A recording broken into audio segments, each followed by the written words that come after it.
Fidget is the combination of a fidget toy, spheres. Spheres were used to create the outer mass to give the toy its total mass.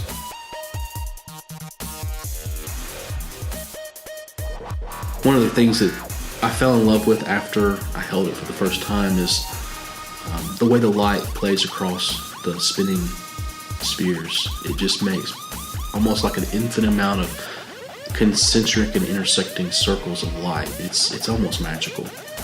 When I was designing this, I wanted it to be as curvy as possible. So when I set out to design something, that not only did I want it to be functional, but I wanted it to be beautiful.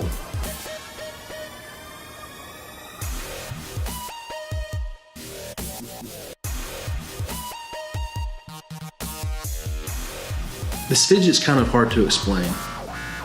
You can see it on the screen, you can see it in the drawings. I saw it as I was designing it. And it didn't really become real to me until I actually held it. So when I first created this fidget, I didn't know what it was going to be like to hold it. And I can't describe the very first time when you're rushing to put something together and you finally spin it for the first time. It was really amazing.